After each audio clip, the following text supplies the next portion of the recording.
करते हैं। सबसे पहले गुप्त काल के प्रशासन का पूरा पढ़ेंगे। तो सबसे पहले न्यायालय।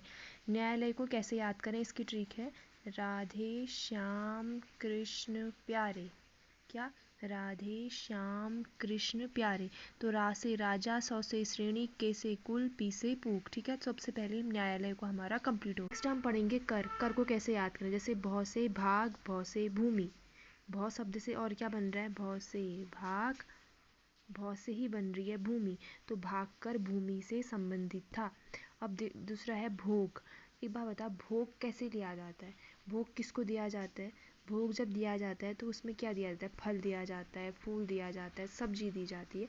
तो उस समय जो भगवान को दिया जाता है ना भोग, तो उस समय मान के चलो राजा ही भगवान था, तो फल फूल सब्जी का जो भोग दिया जाता था उसको भोग कहते थे। अब तीसरा देखो उद्वंग।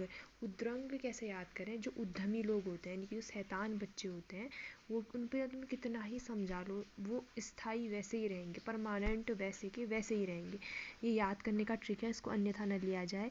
तो उद्वंग से बना हमारा स्थायी जो कृषक होते थे उन पर। नेक्स्ट है ऊपरी कर। ऊपर ही ऊपर से, यानी कि जो ऊपर ही ऊपर से लिया जा रहा है, ये इसका उद्वंग का उल्टा है। ये भी ऊ से, ये भी ऊ से, लेकिन ये उसका उल्टा है। अस्थाई लोगों कृषकों पे लिया जाएगा। अब देखो भूतावात।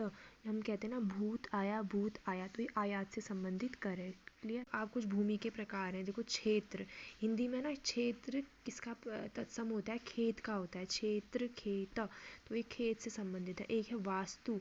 वास्तु का मतलब होता है वास करना, निवास करना, वास नाम में ही स्पष्ट है वास। खिली जहाँ पे आए उसको काट देना, ऐसा खिल नहीं खिल रहा, यानी कि खिल नहीं खिल रहा क्योंकि उसको जोता नहीं गया है। ठीक है, जोती हुई भूमि नहीं है। अपृहत। अपृहत मतलब होता है जो जो और जहाँ पे आ गया उसका मतलब हमेशा नहीं होता है। जैसे मैं कहूँ अनाम, मतलब नाम नहीं है।